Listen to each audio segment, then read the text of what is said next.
Walang kasinungalingan, serbisyong totoo lang.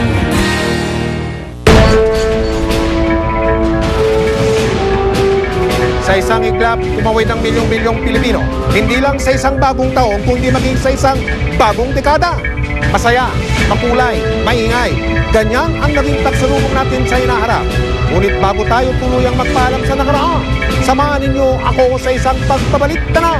Magandang gabi po sa inyong lahat. Ako po si Mike Enriquez at ito ang Investigasyon 2010, the GMA News and Public Affairs Year-End Special. Sa pagtatapos ng nakaraang dekada, nasaksihan natin ang tila pinakamalaking perya na miyesta ang buong sambayanan. Libo-libo ang nagtalumpati at nangako. Ibibigay ang buwan at bituin. Makuha lang ang boto. Pagkatapos ng eleksyon, santambak na basura ang naiwan sa mga lansangan. Pero nabuhay muli ang pag-asa ng bayang Pilipino. May bago na tayong Pangulo!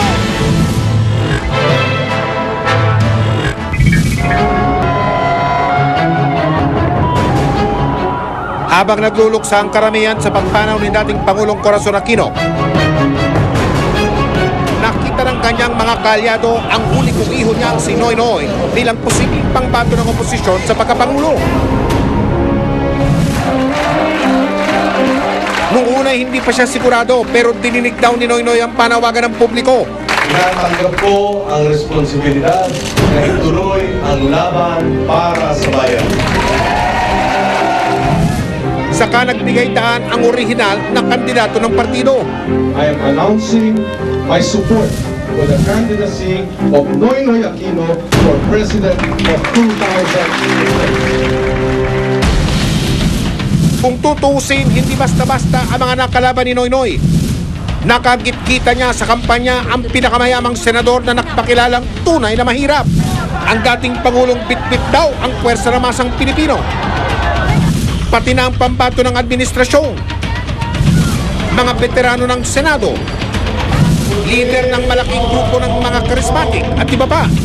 Pero inilatag ni Aquino ang pangako ng 100 matuwid para sa mga Pilipino.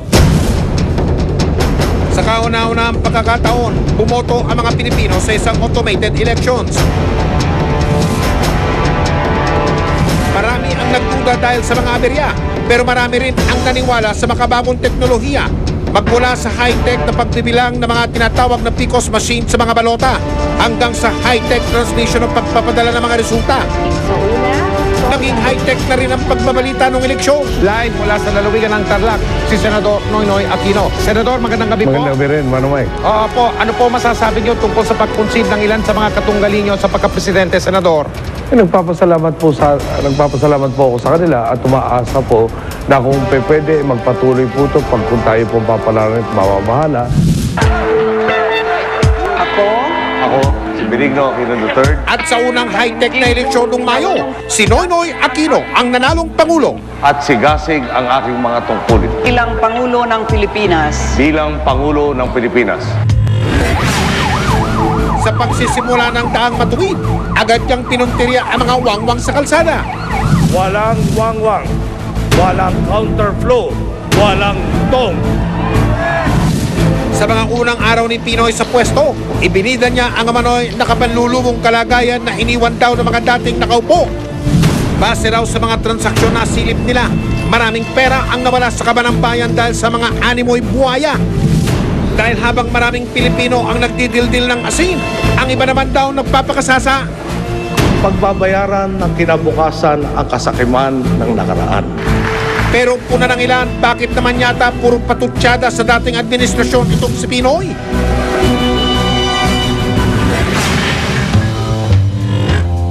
Ang personal na buhay ng Pangulo, hindi tinantanan ng media at ang publiko sumusubaybay sa lagay ng kanyang puso.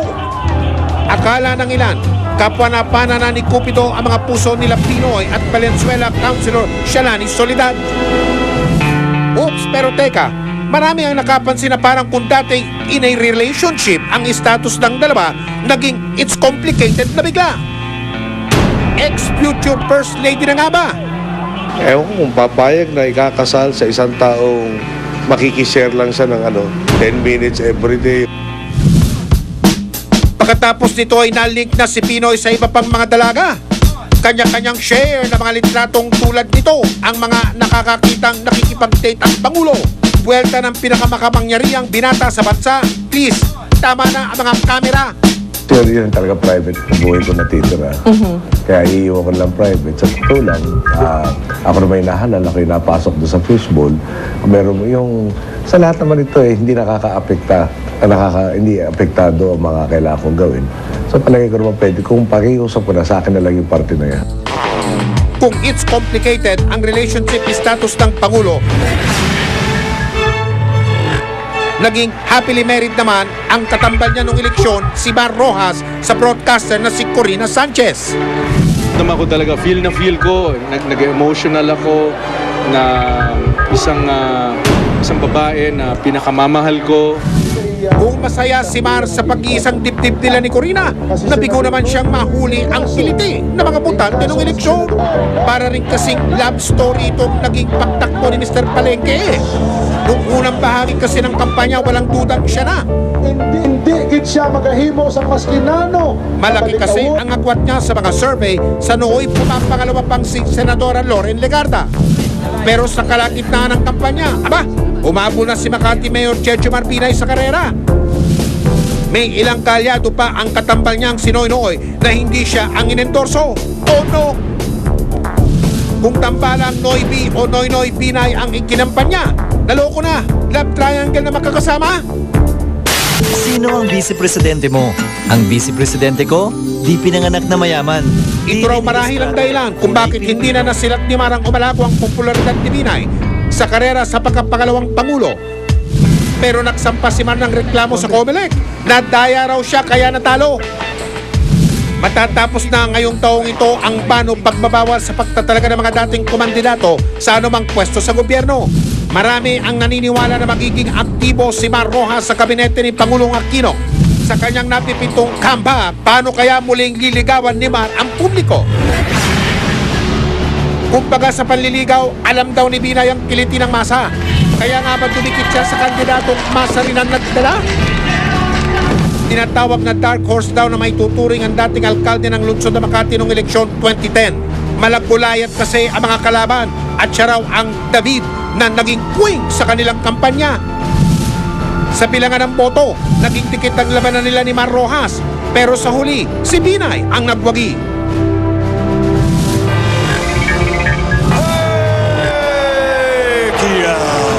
Kung kailangan natin magsalita ng hindi magandang word sa ating kapwa congressman, dapat in proper forum. Halo ang lumang mukha at mga bago. Mga veteranong politikong mula pa sa ating kanununuan at mga batang kinatawan na mga dati ring angkan. Matagal nang pinagmamalaki ng mga Pilipino ang galing nating mag-alaga ng bisita, balikbayan man o banyaga. Kaya nagulat ang lahat ng sa isang trahedya ang mga naging biktima, mga turista.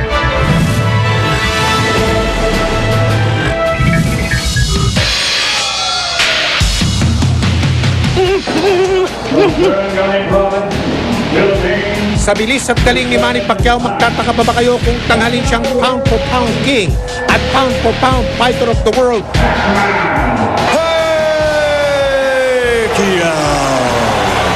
Siya lang naman kasi sa balat ng lupa ang naka-8 titulo sa mundo ng boxing. Sino pa ba? Wala na! Kung talo siya nung minsan tumakbo siyang kongresista sa General Santos, huwag naman siya nung eleksyon 2010 bilang kongresista ng Sarangani.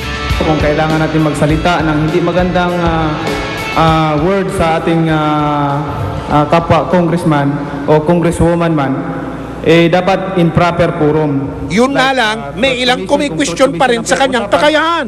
At nakapokus ako sa pagsiservisyo bilang congressman. And hindi lang naman boxing ang trabaho ko, kundi may trabaho akong dapat gampanan na maraming umaasa, maraming mga project na ipinangako namin. So, kailangan namin ibigay para hindi tayo maging mukhang sinungaling. Pero hindi lang si Pacman ang nakakatikim ng tagumpay sa politika sa pagtatapos ng dekada. Siyempre, nariyan pa rin ang mga galing showbiz. Ang mga tumawid mula Malacanang papuntang Batasan. At ang nagbabalik na email Giffy. Bukod sa dating unang ginang na si Congresswoman Imelda Marcos, nakasungkit din ng pwesto sa Senado ang anak niyang si Bongbong. Habang si Amy Marcos naman ang nahalal na gobernador sa Ilocos Norte. Nakakatawang isipin na namagbalik ang mga Aquino sa Malacanang tila kumakambak din ang drama ng mga karibal nila sa politika noon ng mga Marcos. Habang nagkakakilalanan ang mga bago at veterano sa loob ng Kongreso, agaw pansin naman ang nakarating na balita mula sa Hong Kong. Magandang gabi po. Kumpirmadong naaresto sa Hong Kong ang anak ni Ilocos Sur Governor Luis Chavez Singson na si Congressman Ronald Singson ng 1st District ng probinsya. Ang kaso ni Congressman Singson may kaugnayan sa iligal na droga. Ang mababatas kasi mula sa Ilocos Sur na si Ronald Singson na hulihan daw ng cocaine sa Hong Kong Airport. Ngayon lamang po tayo nagkaroon ng isang representante o miyembro ng Kongreso na nakulong sa ibang bayan, lalo na sa ganitong klaseng kaso. Pansamantalang nakalaya si Ronald Singson sa bisa ng piyansa at tinatawag na surety bond na umaabot sa halos 8 milyong piso.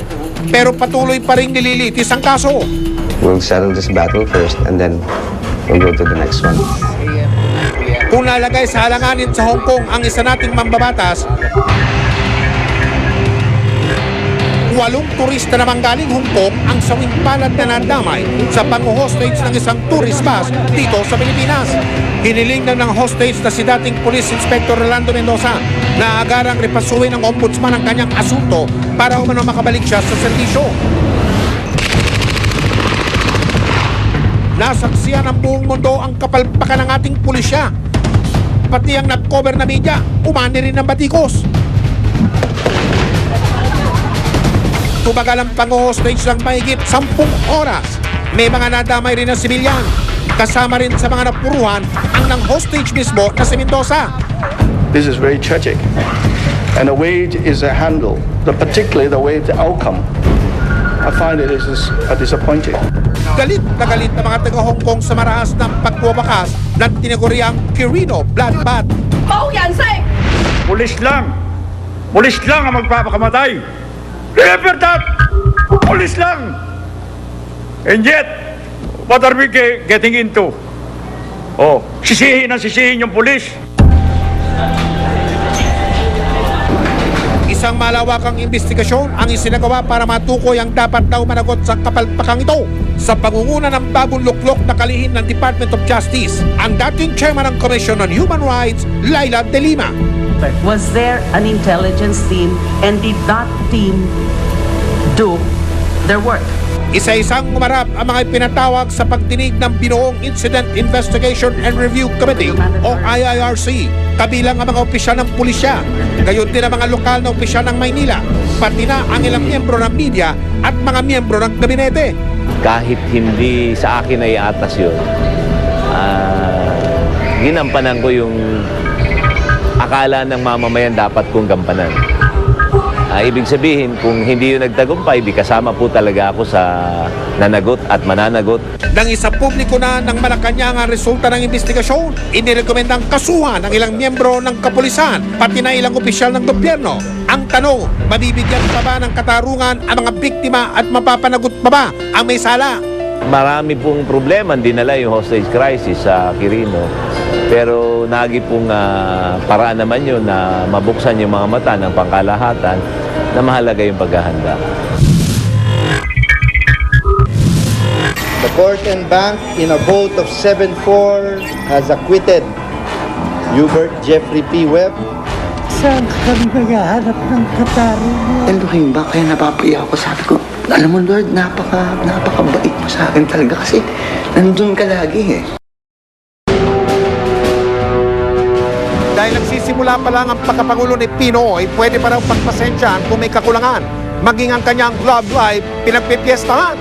Pero ang mga kapalpakan ng kanyang mga tauhan, tila ng sunod-sunod at kaliwat kanan. Inis na kaya ang taong bayan? Tayo po ang lakas namin. Nung panahon ng kampanya, isa sa pinakamatinding batikos kay Pangulong Noynoy Aquino ang umano'y limitado niyang karanasan sa pamumuno. Kayo ang boss ko. Tila nasubukan agad ito dahil sa kabilang problemang sumalubong sa kanyang administrasyon mula nung Hunyo.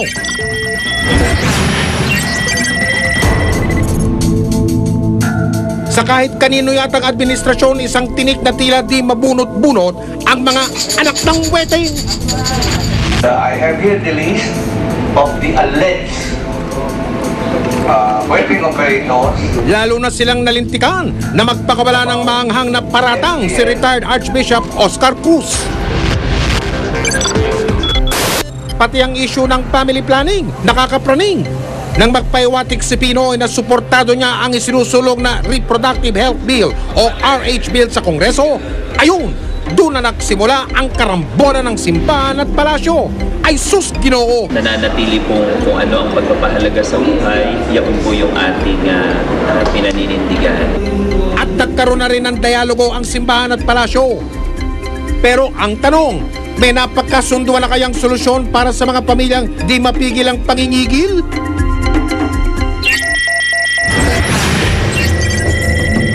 Tila hindi naman maawat ang ilang pasaway sa pakikipagbasag gulo at panggugulo. Nito lamang kasing Setyembre taong 2010, pinulabog di umano na magkalabang fraternity ang dapat sana'y masayang salubong sa mga bar examinee. Napuruan ng mahigit 40 biktima ng matinding pagsabog. Kasama na ang 25 taong gulang na estudyante ng abogasya na si Raisa Laurel. Napatawad ko naman. Pero syempre, hindi naman nyo matatakasan yung ginawa nyo. Mali yun, mga inosenteng tao po kami, wala po kaming ginagawang masama. So, Diyos na po bahala sa inyo. Hanggang ngayon, wala pa rin daw linaw kung sino ang dapat managot sa naganap na pagsabog. Ako po lahat ang sumasalo sa problemang wala naman akong... Umabot sa 2 termino sa Senado ang dating hepe ng Philippine National Police o PNP na si Panfilo Ping Lacson, kung saan-saan nga siya makikita noon. Pero ngayon ni Anino ni Senador Lacson missing in action. May nilabas kasing mandamiento de aresto ang korte para dakpin ang senador dahil sa pagkakadawit umano niya sa kaso ng Dacer Corbito murder case. Enero nung nakaraang taon, huli siyang nakitang lumabas ng bansa. For the nth time, I'll tell you, wala akong kinalaman. Ilang ulit nang itinanggi ni Lacson ang mga paratang at sa huling balita ay gusto niyang ripasuhin ng gobyerno ang pagkakadawit ng kanyang pangalan sa kaso. Hindi man politiko si Renato Corona, tila pinulitika pa rin ang pagkakahirang sa kanya bilang punong maestrado ng Korte Suprema. Tinatawag na midnight appointee raw kasi siya ni dating Pangulong Arroyo.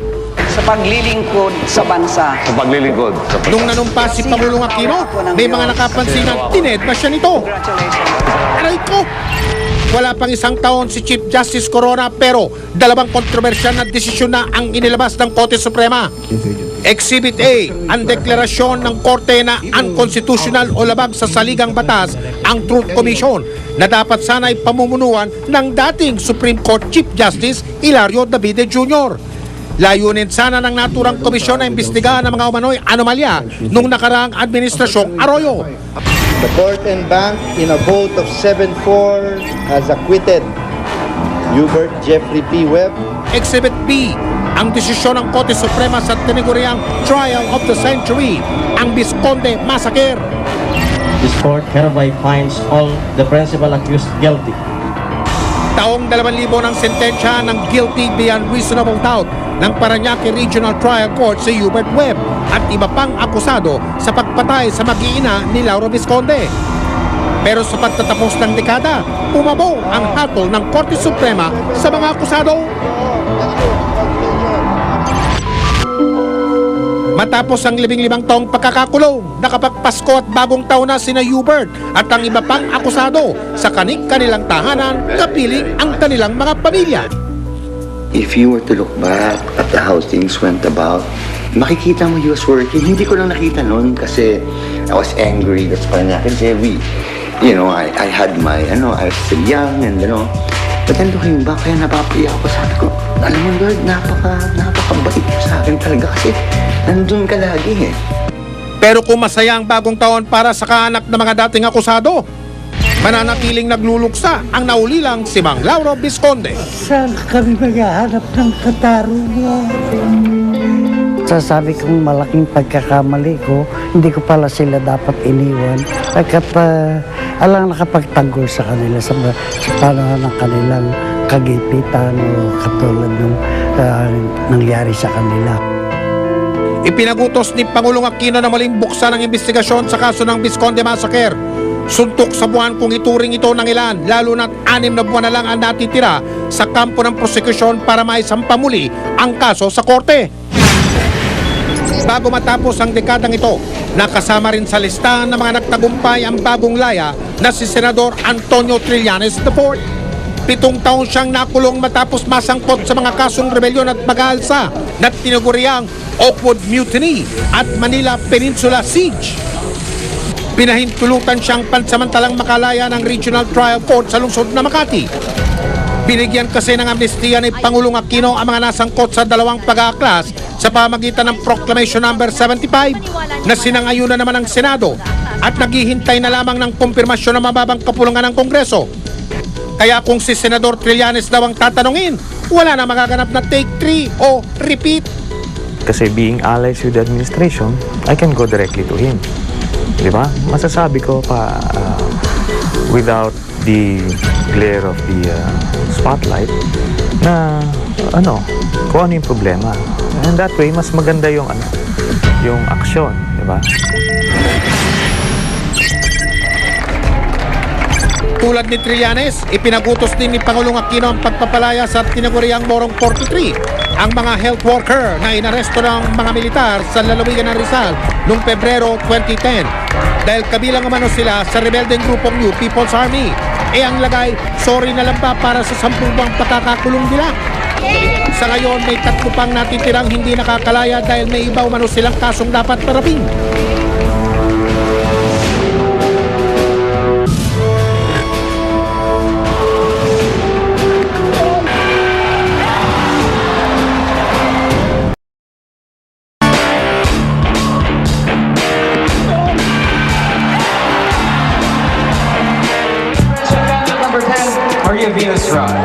Nanguna sa pagbibigay karangalan sa ating bansa si Binibining Pilipinas Universe, Maria Venus Ra. Marami ang humanga sa determinasyon ni Venus na makamit ang corona. Ipinagtanggol ngayon ni Maria Venus Ra ang sarili kaugnay sa pagkakatanggal ng... Binawi noon ang kanyang titulo dahil naman sa hindi tugmang detalye sa kanyang mga ibinigay na dokumento. I think this is the biggest na pagsubok na dumating sa amin. Kasi hindi lang ako yung involved, buong pamilya ko. Yung tingin ng tao sa amin, at yun ang mas mahirap, yun ang pinakamahirap, yung i-condemn ka na hindi mo naman kasalanan.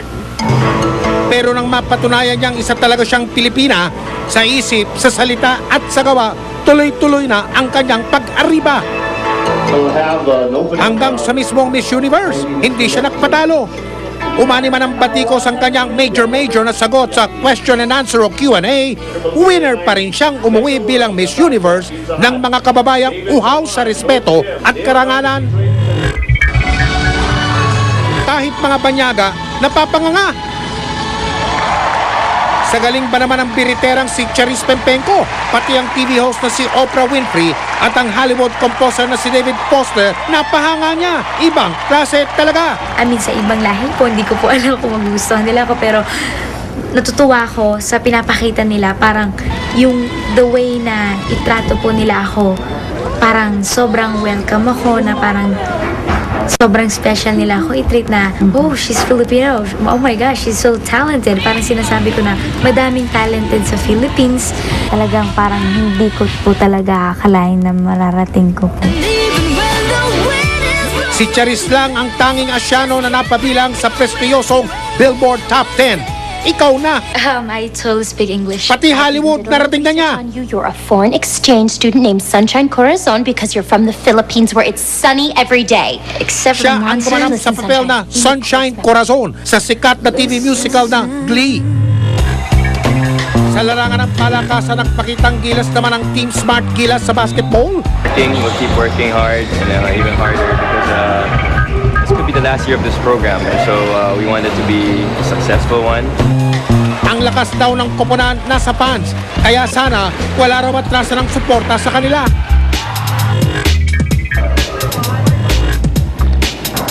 Magandang Balita din ang dinalang balita ng Philippine National Football Team o ASCALs matapos makapasok sa semi-finals ng 2010 AFF Suzuki Cup.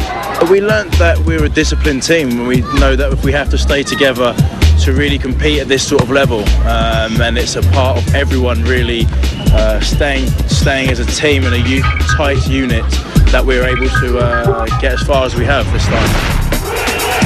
Sa kabila ng kakulangan sa pondo at suporta sa football, isang malaking tagumpay na may tuturing ang ikinakitang galing ng Team ASCALs nang mapataob nila ang defending champion na Vietnam bago makatungtong sa semifinals. We exceeded all expectations. We weren't expected to do as well as we did. And I think what we've learned is the fact that it doesn't matter who we're up against. If we show enough spirit and enough passion, we'll give anyone a very tough game. Maganda itong simula para sa mga manlalaro ng football. Support financially until Mr. Palami, of course, has been nice enough to give. But before, we've had no financial support, nothing, no facilities, nothing, and we've been able to do this. So imagine if money was invested in football, how far we could really go.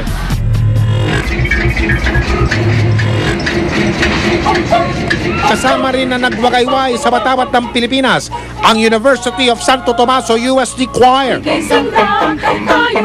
Sila lang ang katangi-tanging grupo na nakasungkit ng prestiyosong titulo Choir of the World. Hindi lang isa, kundi 2 beses pa. Wherever we go, dala-dala namin yung flag ng Pilipinas, dala-dala namin yung image ng Pilipino. At kailangan may project namin ito mabuti, hindi lamang sa musika, kundi pati sa pagiging Pilipino in terms of behavior, pakikitungo mo sa tao, most especially sa pag-project ng Pilipinas bilang isang magandang destinasyon. As I place it on your hand and receive it, you acknowledge that you are no longer your own, but mine.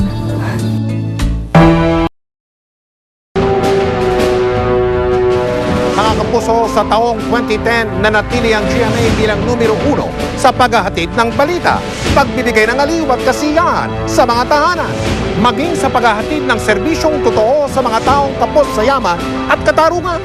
Kayo ang dahilan ng aming tagumpay at alay namin ang tagumpay na ito sa inyo.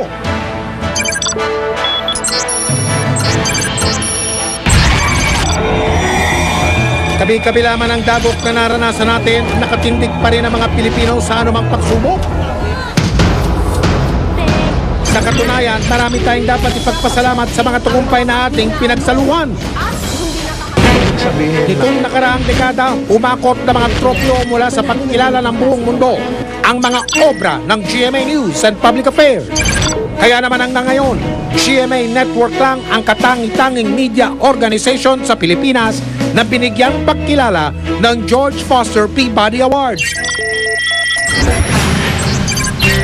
Except the Peabody is Jessica Soho, who's the reporter, producer. Noong taong 1999, unang nakamit ng GMA ang Peabody Award sa eyewitness episode ni Jessica Soho na Kidneys for Sale. At sa ulat ni Jay Taruk tungkol sa child labor sa Brigada 7. We've come all the way across the world to get this, and we are honored to be winning this for the very first time ever for our country, the Philippines. Mabuhay ang Pilipinas! Bumilang na mahigit 10 taon, saka naulit ang tagumpay na ito para sa mga dokumentaristang Pilipino. Kinilala muli ang eyewitness para sa dokumentaryo ni Cara David na Ambulansyang Dipa. Kwento ito tungkol sa kakulangan ng sapat na kagamitang pangkalusugan sa isang liblib na lugar sa Oriental Mindoro. Napakalaking karangalan na masabing outstanding ka sa paglilingkod sa bayan mo. Every time I look at that award, yung trophy na nasa bahay ko ngayon, it reminds me na kailangan ipagpatuloy ko pa yung serbisyong totoo.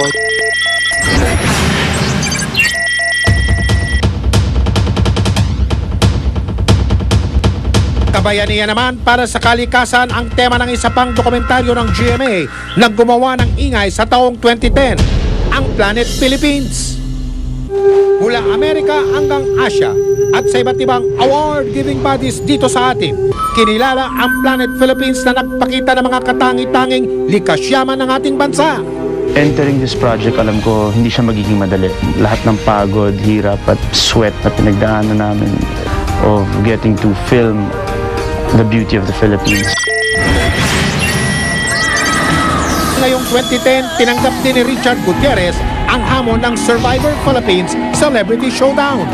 Sa ikatlong season ng pinakamalaking reality show sa telebisyon, itinanghal na pinakamautak, pinakamagaling at pinakamatatag ang isang Japanese-Brazilian model at aktor, ang tinaguriang Mr. Nice Guy ng isla na si Akihiro Sato.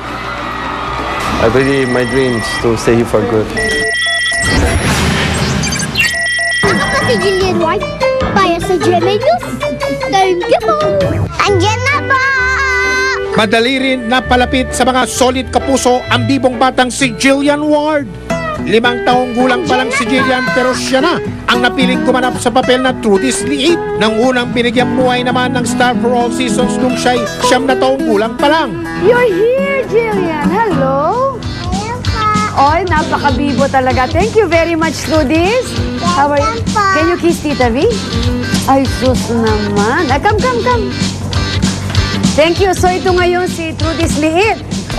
Kuwang-kuwa ni Jillian ang kiliti ng mga manonood dahil naging hit siya, mapa-drama-rama o prime time. Ang wish ni Jillian sa darating pang mga taon, mas marami pa sana siyang mapasayang fans.